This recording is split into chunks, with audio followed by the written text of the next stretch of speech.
Hey, this is Zach from We're Not Marketers, and today's episode is brought to you by Product Marketing Alliance, your go-to community for leveling up your product marketing career.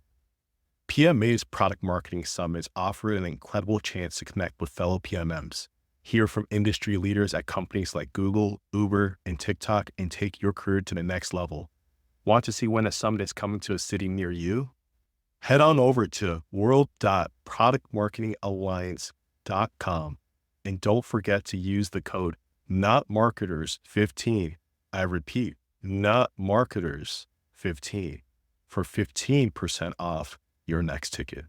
Follow them on LinkedIn at Product Marketing Alliance. We are a podcast for product marketers in B2B SaaS who feel misunderstood of what they do. From someone who truly gets what you do and basically help you feel less like a misfit, being unignorable in your role.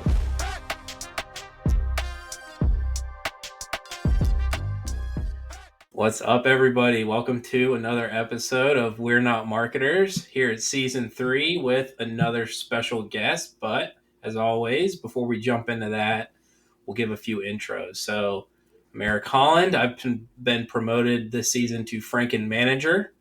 I'll slide it down my screen to Gab for an intro. Gab Bugeaud, Sales Deck Associate. So I have a salary now, which is great. I'll introduce my other co-host, Zach.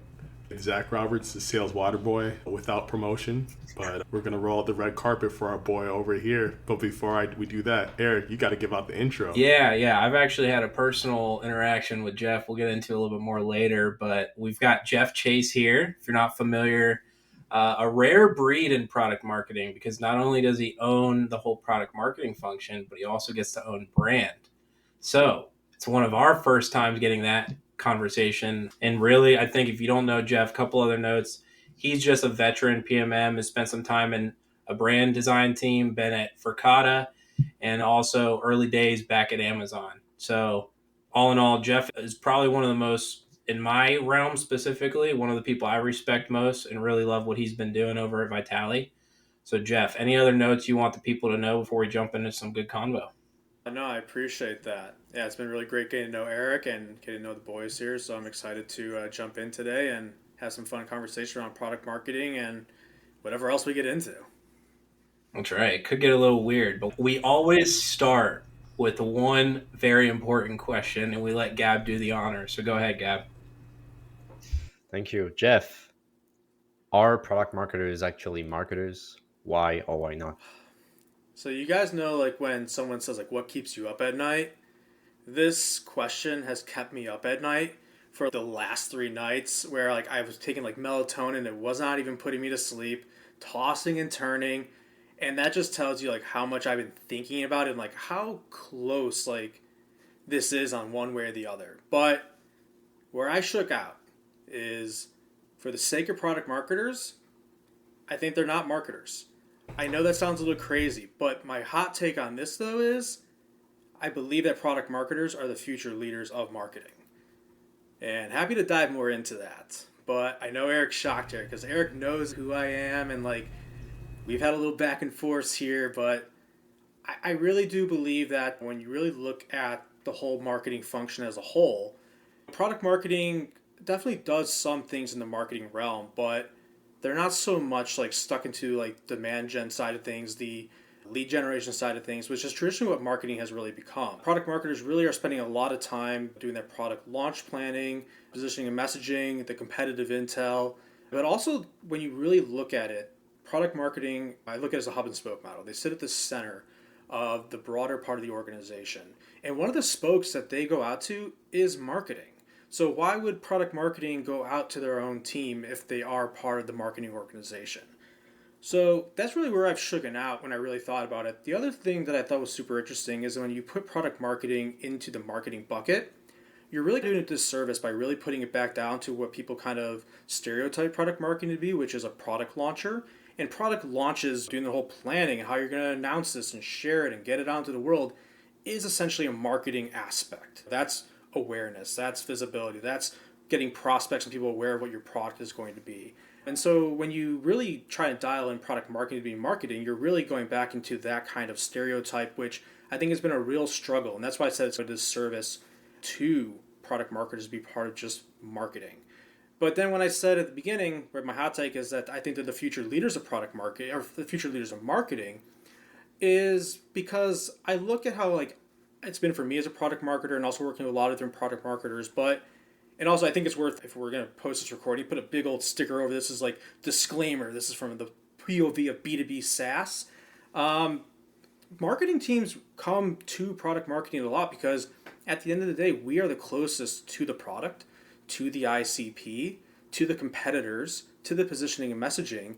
And we're really going in and influencing all the things that are going out into the marketing world, whether it's your demand gen programs, events that are being ran, SDR campaigns that they happen to be falling into marketing, all those different things product marketing is touching. But yeah, at the end of the day, I don't think that they're per se marketers.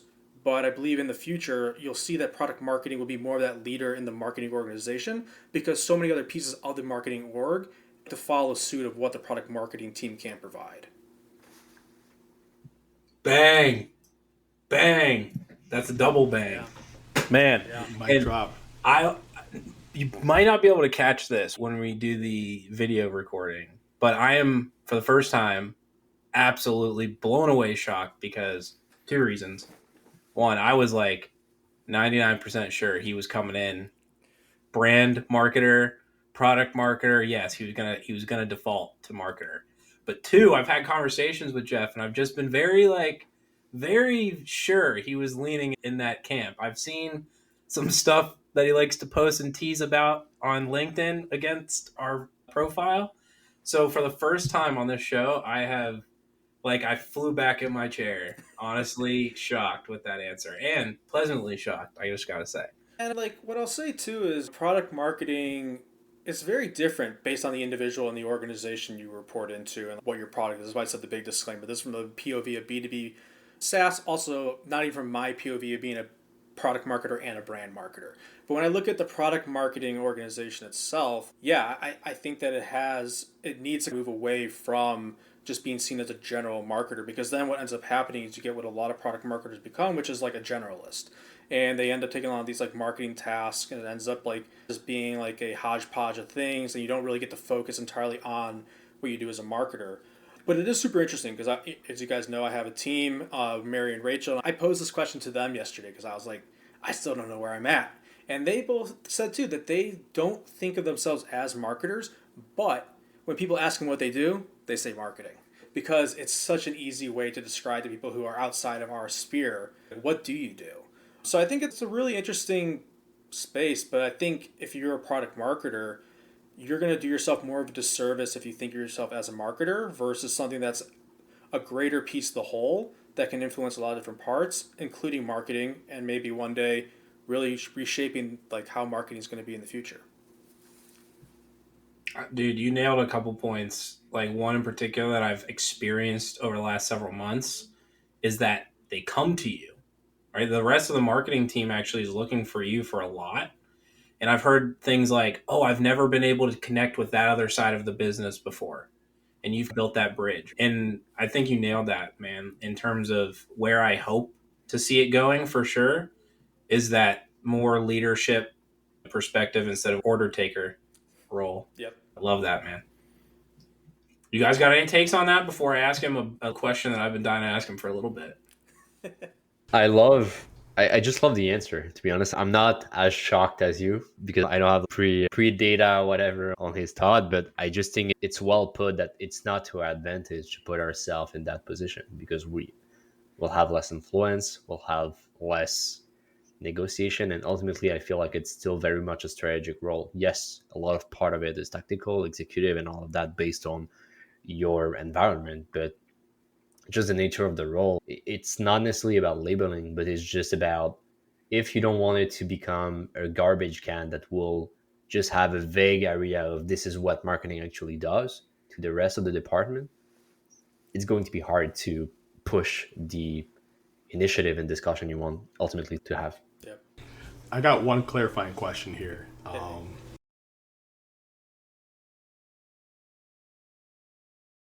And Jeff, like, you gave a really great disclaimer.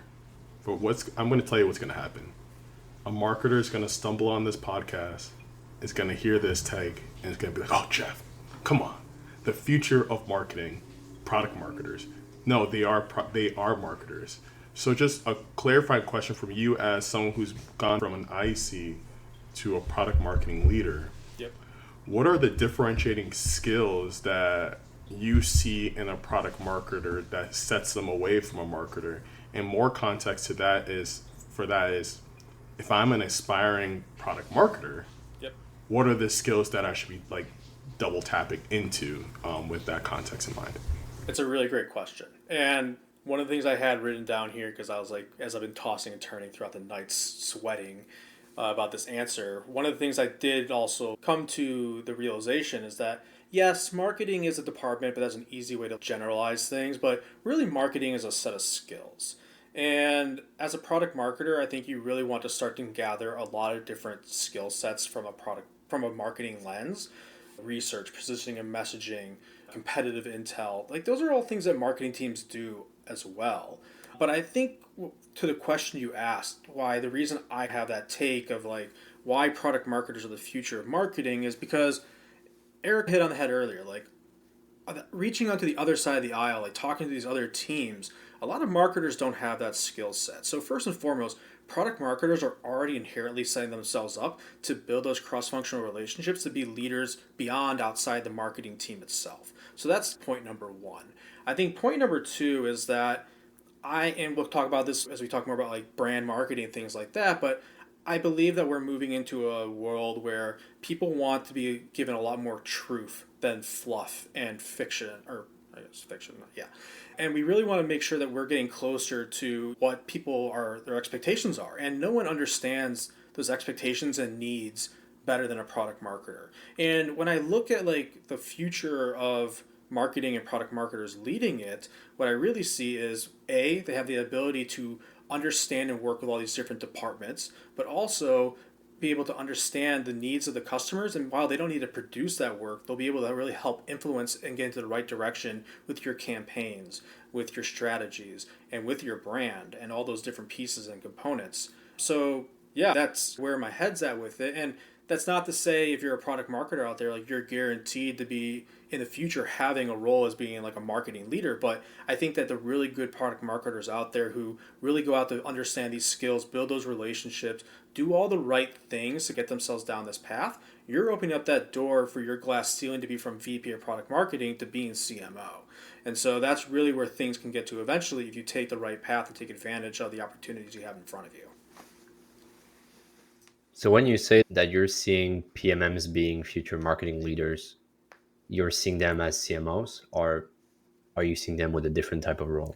Yeah, it's a good question. I think the sky's the limit. Once you break through that ceiling of VP of product marketing to VP of marketing, then yeah, you can move into CMO and things like that.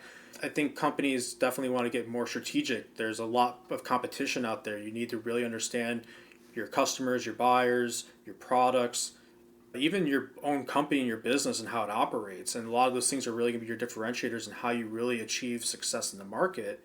And again, I'm speaking more from a B2B SaaS lens, but yeah, I think that product marketers definitely could get to that point where they are a CMO and they're really being that chief strategist within the marketing organization and executing these things from a perspective that I think a lot of marketers that maybe come from a demand gen lens or different places might not have that same advantage. Now, it certainly depends on what your business also does. If you're focused on different types of products or areas, it might not make as much sense, but that's where my thinking has been. And of course, it's not every single CMO or VP of marketing is going to be a product marketer, but I think if you were to look at the landscape right now, the split's probably more 90-10.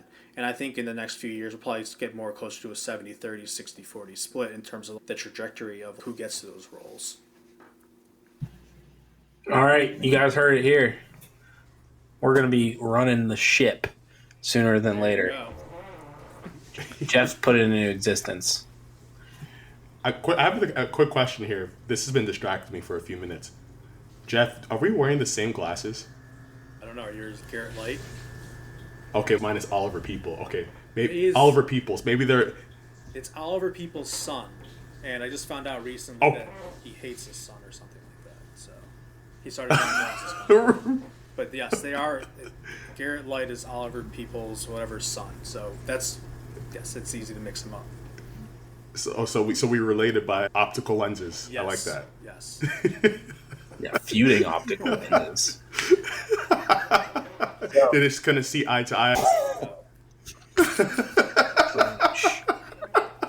Yeah, so Jeff, I'm gonna do a little story for everyone, and then I got a question I got to peel off of this. So way back when, I was lucky enough to actually interview with you for a job, Yep. and ended up not working out. But the thing that struck me that I've actually never had happen since that time was walking out of an interview with full closure and, more importantly, feeling like the hiring manager was looking out for my best interests. Pretty short and sweet. We had a conversation about what I wanted to do, and you felt like a lot of that was already getting handled and that it would be stunting my growth. And I've never been able to like thank you in person because I think that was a big moment for me, and obviously me being able to have a conversation with you on a pod now. So first, before I ask the question, thank you for that. It's been really cool. But my question is, how do you lead that way? How do you recruit that way? And what secret sauce can we maybe pass on to some of our viewers that helps them, one, have interviews like that? But if they're obviously in a role like yourself, how can you tip them to make sure that they're doing that same type of service that I felt walking out of that interview? Yeah, it's tough to prescribe. I think a lot of it really has to do with the person. And a little bit of background on myself is I started my job career in community management. So I really started working closely with a lot of different types of people I've never met before. And really, my job was to show them respect and make sure that they felt heard and make sure they felt appreciated, because it was my job to make sure they wanted to come back. And so, really early in my career, I really built an understanding for developing empathy, but also building relationships and just flat out treating people the way I'd want to be treated.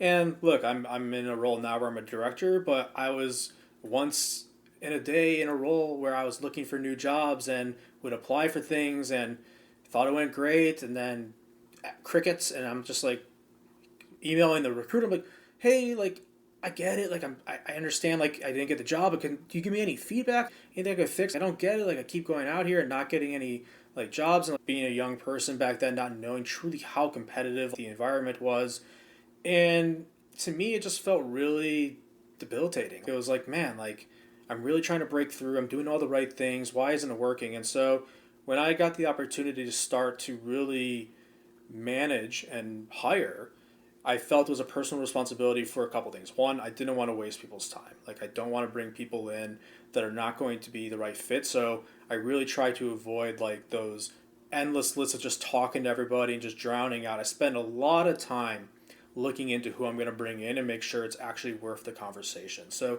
first and foremost, like, you got to spend the time on it. If you're just being willy-nilly about it, like, it's just not going to work out. Like, you're going to be feeling like you're wasting your time. You're going to be, not enjoying the conversation. I want to go into an interview optimistic that the person I'm going to be talking to could be the right fit, and also that I could learn from and see what they can do.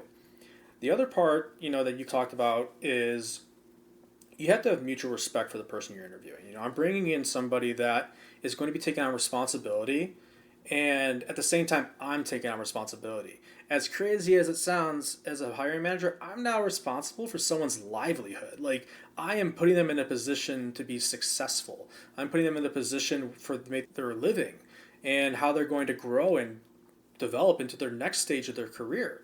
And what you really want to make sure when you're doing that is you're taking that personal responsibility to not hire somebody and put them in a position where you're pushing them back. I've been in that situation before, and it's not a good feeling. And so when you and I talked, Eric, especially for product marketing, because it's a very unique role, the first thing I really like to first understand is A, how do you see product marketing? And B, what do you want to do in product marketing? Because, depending on those answers, the organization might be able to provide that fit or not. I mean, tell you, for instance, like, I work at Vitally as a PMM, and I do, I think, a good job at what I do here, but I have a friend who's a PMM at TikTok, and I could not do her job. She doesn't do anything close to what I do as a PMM at Vitally. It's nothing close to what is related. It goes back to our question earlier, are product marketers marketers? She's not like a marketer in that sense. It's like very different. So Yeah, it's really important to just really understand who you're talking to and understand what they want. And when you and I talked, Eric, honestly, I saw a lot of myself. I saw somebody who was really ambitious, somebody who was super creative, somebody who wanted to build. And not that I wasn't looking for that in a product marketer, because obviously you want those characteristics, but I could tell that you really wanted ownership over something that personally I wasn't going to be giving up ownership on at that stage in my career.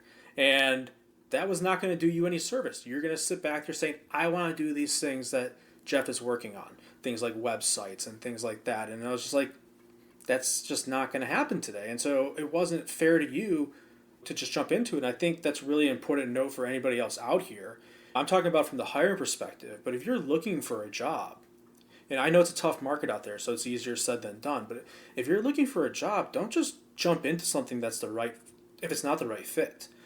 I can't tell you how many times in my past I have gone into a job interview, I've moved on to the next stage, and I've reached out to the recruiter and said, I'm no longer interested. Because I knew from those conversations it wasn't going to be the right fit for me. And why would I do that to myself or the company I'm talking to?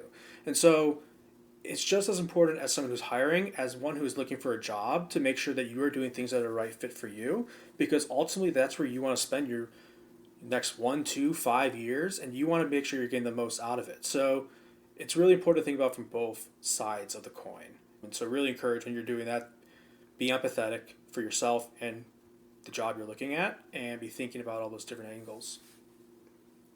Jeff, one clarifying question is that when you said putting more time in, what does that exactly mean? Because for individuals who are in the job seeking process, there you might have heard chatter where it's I've gone through 8 rounds, or I'm being asked to do this 3 hour case interview. So like what when you say more time, I'm curious to hear more what that means. Yeah, sorry. So when I say more time, I'm talking about from the hiring manager perspective, not from the person applying for the job. As a job applicant, it's tough, man. There's so many variables, and I can tell you as someone who is a hiring manager, there's things that slip through the cracks. There's things that you miss. Like, you're not perfect. I'm a human too. And as someone who's looking out there to look for a job, there's only so much what you can do. What I can tell you, and I've talked to other product marketers about this, is when you are applying for a job for a product marketer, yes, you need to know all the things that you can do and that you've done, but what's your personal story? We've talked about it a few times here today, but every product marketer, every product marketing organization, and every business and how they handle product marketing is different. And not every, but you know what I mean. But nonetheless, you need to have your story really honed in on who are you, the product marketer. All three of you here, if you came into an interview and all told me the same story, I would be disappointed. I'd be like, these are all the same people. I want product marketers who are going to come in and have a really unique story. They tell who they are. They can tell, that background into who they've came from, what they're interested in accomplishing, what type of impact they've made. And that is really where you're going to stand out, because everyone's doing the project, everyone's answering the questions, but how are you going to tell them that you're different? And if you can make that stick in people's minds as you move through these rounds, they're going to remember, oh man, I really love that story that Eric told me about how he got into this creative challenge and it really brought his personality out. Things like that are going to really help you stick out during these interview processes. And the last thing I'll say on that note too is I just told you guys, think about your narrative. Tell that story. Say it out loud. Say it to somebody you know if you're looking for a job. And if you don't like that story, get back into work and change the story. Build what you want to be and become the product marketer you want to be, and tell that story when you have the opportunity to do so. So you're in full control. I love this. It's not just about positioning yourself strategically, right? It's also about making sure you make good use of that storytelling muscle Yep. to really explain it. But as you said, like it's all about the story to how you sell yourself and how it sounds more like a natural flow than like I've been guilty on being on interviews and it's like, I can do this, I can do that. Like you're not an all-in-one tool, you're a PMM. Yep. Yes, you can do multiple things, but why should we choose you for that specific fit? Yep. On last season, and he introduced us to the topic of the brand man. Oh yeah. And we loved it, right? Like the whole conversation of back in early 1900s, the product marketer was called the brand man, right? And now we've of course diluted it all and everything. But with you have a very unique role, and I think we can literally call you the brand man. Yeah. What's it like having that oversight of both departments and being able to obviously make decisions, but being responsible for both of those very critical departments. Yeah, yeah, it's super interesting, and I re-listened to Harvey's podcast with you guys before this because I was just interested to hear again what he had to say, and then it had me once again rethinking my position at product marketers, but I stuck to my guns. But yeah, it's super interesting. When I came into Vitally, I was the 15th employee and like the third marketing hire. And so in my past, I've obviously done product marketing. We talked about a little bit of the community management stuff, but I also dabbled a little bit in like design. So at one point, I was doing a little UX design, and then I was starting to do some like marketing design. My mom, shout out to my mom, she's an interior designer, so I've always been a little, more into the way things look and bring it all together. And as I also told the guys here earlier, at one point in my career, I was working for the World Arm Wrestling League, doing all their marketing assets and designing all their social assets and really building up their brand. And so branding is something that's always been super interesting to me. And one of the big struggles I've had throughout my career, especially as a product marketer, is that product marketing and brand marketing can sometimes get a bit disconnected. Product marketing really understands what as we spoke about earlier, the ICP, what your competitors are doing, what your product does, how are your buyers experiencing the product and like seeing the benefits post purchase, and bringing it all into a POV. And so a lot of times what you end up having is like all this positioning and messaging, and then you go to the brand team, you're like, here's the positioning and messaging, can you create a brand around it? And then it's, oh, that doesn't really connect well to what we're saying, or they just go ahead and build something out that visually doesn't identify with like what it is. It also, they don't always understand exactly all those different things we just talked about. And so when I came into Vitally, I had a really unique opportunity, which was I could say, hey, I would like to establish myself as owning both product marketing and brand marketing. And so when I came in, like I was putting together everything for feature launches, positioning and messaging, competitive intel, but I also took over the website and started really owning that piece of it and starting to think about how do we visually tell the story about what Vitally is. And as I also talked about a little bit earlier, I believe that really great marketing tells the story of your product. It really tells the story of who your buyer is. And I wanted the brand to tell that. And I think when you go to a lot of B2B SaaS sites, what I get frustrated with is they don't show the product. It's all like very floof. They have a lot of imagery that's maybe it's like weird shapes or it's like half weird versions of their product, which we do a little bit, but we mix it in. But because you got to do in some places, but they're basically hiding their product. And the only way you're going to get to their product is by booking a demo. And that's or signing up for a free trial. You still got to go this extra step to actually understand what the product is. And so when I was building out my department, what I really wanted to do is I wanted a brand that told the story of our product because I feel like our product is our best asset. And so putting that at the forefront, the only way you can really successfully do that is if product marketing is shaping that story. And so on my team, I have two product marketers. One of them is focused on pre-sales, pre-purchasing customers, and then the other one's focused on post for driving adoption. But then I also have two visual designers, and they are phenomenal. They are best in class. And by having them within my team, they also understand our product, they understand our buyers. We're not just going to them saying, hey, we want this and this is what you should do. We're talking about what's going on, and they actually come to the table understanding our product, understanding who we're selling to, and able to really create the branding around it. And so I think that's been a really big differentiator for us. And so when we look at things from a competitive lens, people are coming to our site and they're instantly seeing what we offer. They're understanding the product that we have, and they're seeing it through the brand story versus seeing a brand story and then going up beyond that and then having to find out what the product actually is. Now, again, disclaimer, B2B SaaS. If you are a brand manager at Nike, probably not the same strategy here. That's not your goal. Like, your goal is to build an entire culture and brand and all that stuff around what Nike is. I'm talking from a POV of a B2B Series B SaaS product. But I still think it's a really important story and thing for people to think about, because even at that level of Nike, they really get to the ethos of who their buyer is and what types of things like personify with them, but they don't always tell the same product story, or they don't always tell the same ideas and pain points that the customers actually experience and why they choose one brand or the other. So it's a really unique perspective, and I think that's really allowed us to have what I would consider a competitive edge in our space.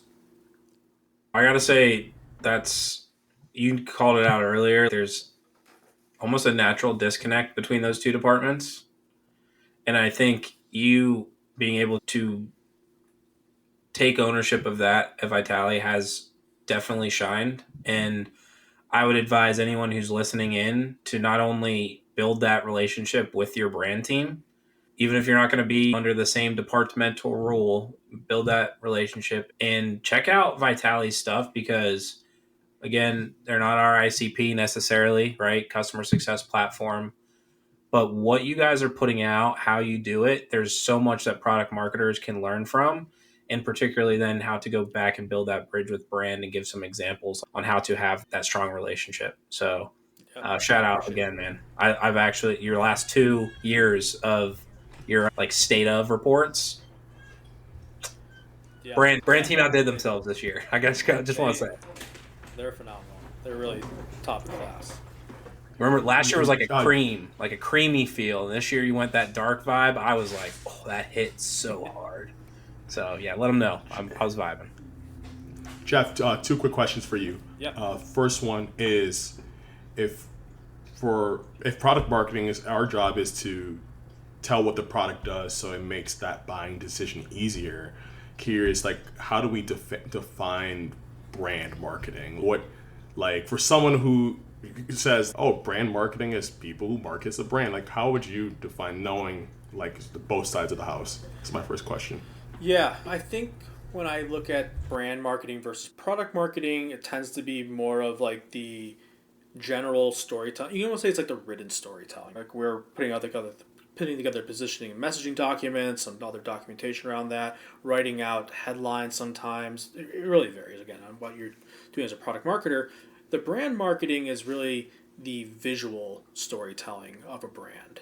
And yes, sometimes brand marketing can include like scripts and like other written content and headlines sometimes too. But where I really draw the line is, product marketing is really telling that story of what the product is and does. And then brand marketing is visually bringing that story to life. Because let's face it, we are in a world where reality is like people don't read. You want them to read, but in order to get somebody to read, you need to first draw their eyeballs in with something else. Otherwise, they're going to skip. One of the things that I love to tell my team, because we also help with a lot of social posts, because like product marketing really understands our product and our ICP, but also the brand marketing he's building it.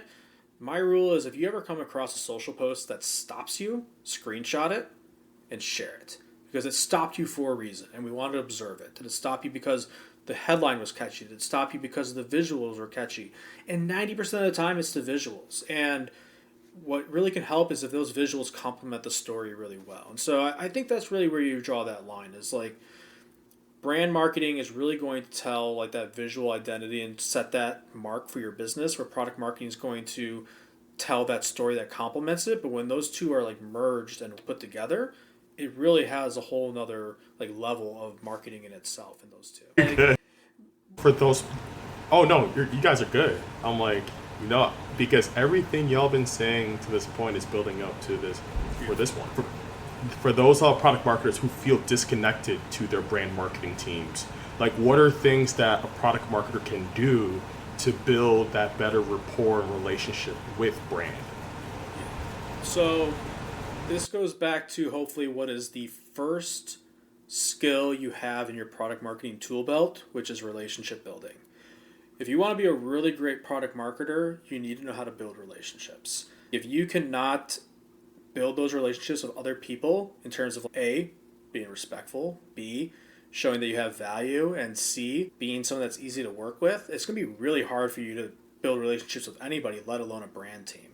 But brand people, like, I think what's really important to know is, like, one, they don't want to be told, like, what to do.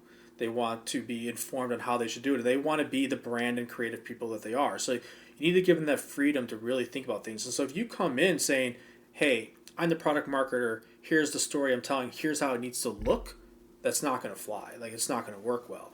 If you come in saying, hey, here's what I'm trying to say, how can I visually tell that story and give them that power to be the brand person they are, they can then really go from there, and then they want to hopefully continue to work with you. And then at that point, you start to build a relationship where then you can collaborate and say, hey, I have an idea, here's a concept, here's some feedback, and eventually you get to that place. But if you come in right away being a bull and I think the shop, China. and like you just start like rampaging around and like just causing a ruckus, you're never going to build those relationships. And trust me, I've been there. I've learned from these. I'm not just saying this because I'm perfect. I've done it.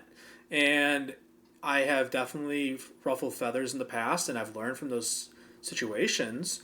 And it takes a little bit of learning, but eventually you get there, and you just have to really understand people and how to operate with them and collaborate with others, just like you do, hopefully, with a product team, with an engineering team, with an executive team. And eventually you can really get there where it can be a really mutual, beneficial relationship that can really produce beautiful things.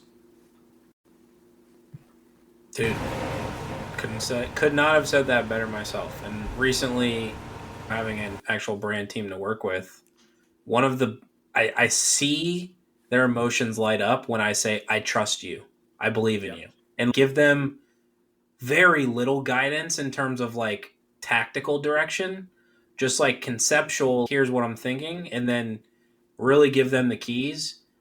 I've seen just a tremendous growth from day one to day whatever each time that I do that. So it's exactly like what you said. Don't restrict that from them and their greatness. Let them work their magic, because that's what they're hired for. Like they even spotlighted on you, Eric, really quick. You remember the Gab, and I think Jeff, you heard this story too. Back in the day, when you proposed the branding for We're Not Marketers, we were like, oh hell no, we can't use skeletons like on LinkedIn. Yeah, Gab was like, Gab was almost like a hard no. Gab was like, well, no, sir. Come on. I was not a hard no. I was just like, I'm going to take the Play the majority. tapes. Play the tapes. Going back to our WhatsApp chat history. You guys are making me look bad. A hard no. Sometimes you just gotta go. And look, it paid off. You know? It did. Exactly. Let them cook. Yeah. Should have kept my mouth shut.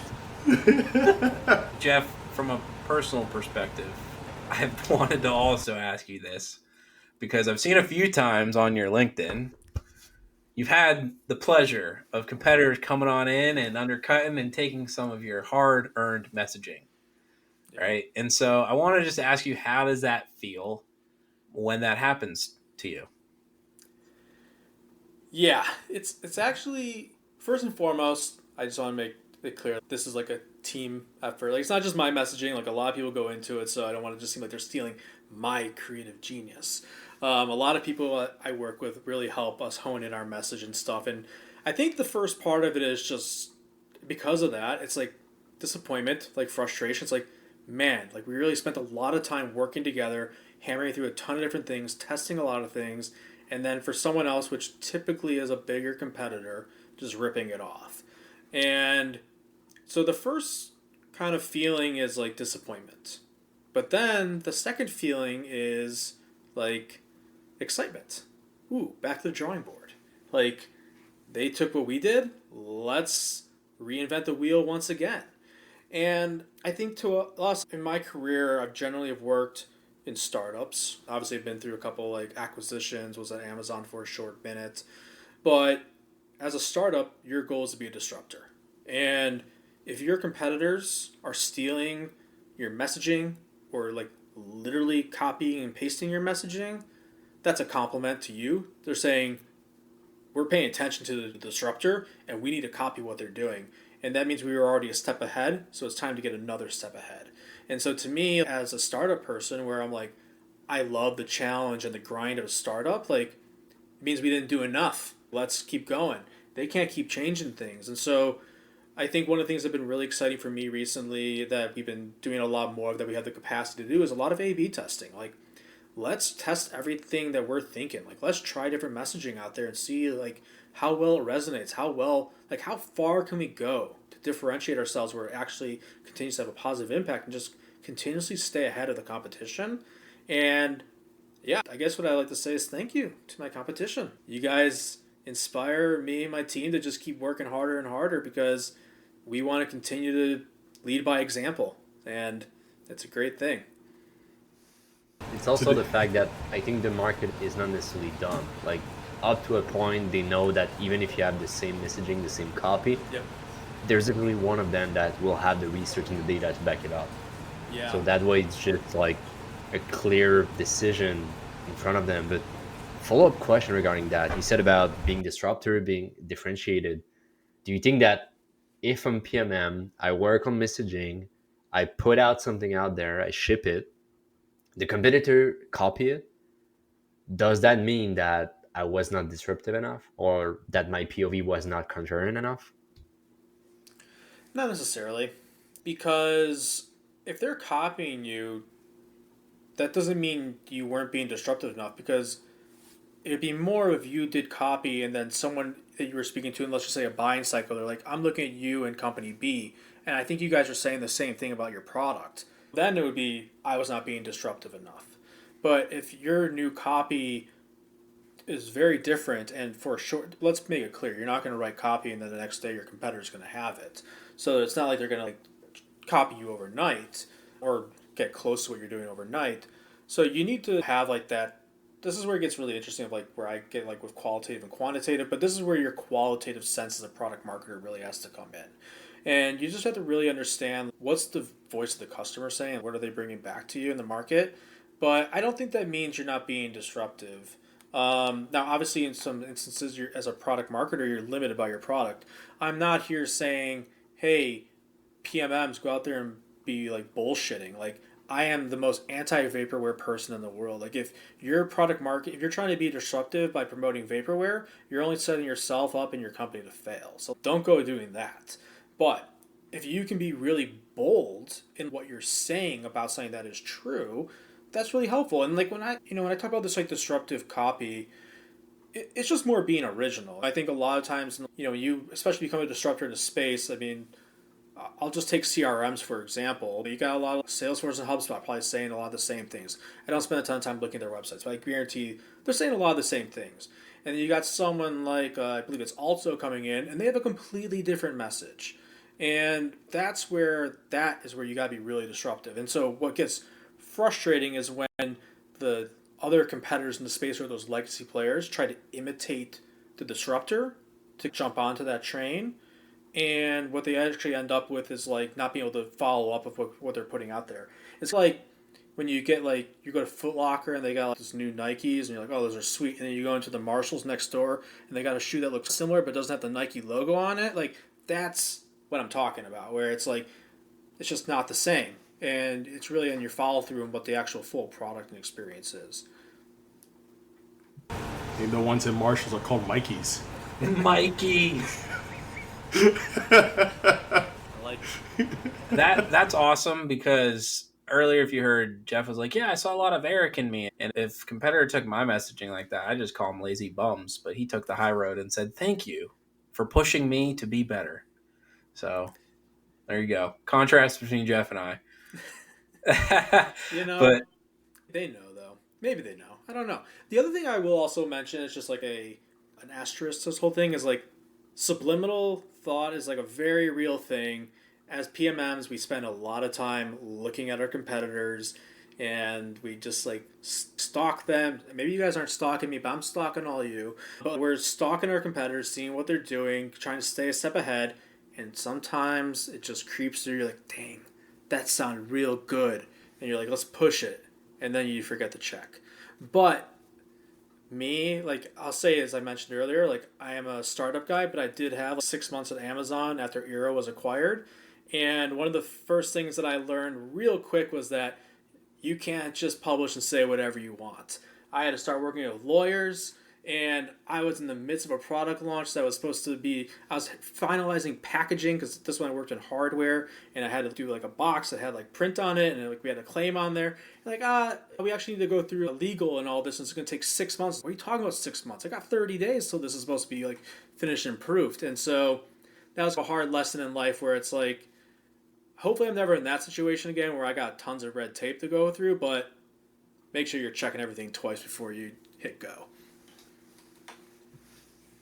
The days of having to work with the label guy or gal.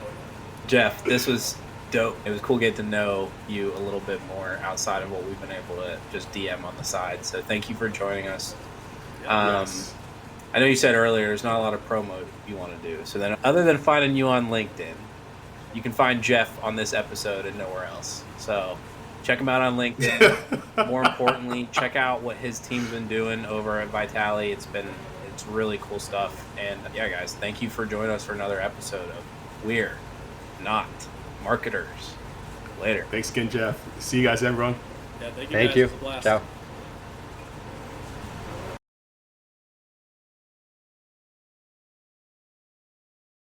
Thank you for listening to We're Not Marketers. If you liked what you heard, please subscribe, review our podcast, and share this episode with other PMMs. Thanks again, and see you soon.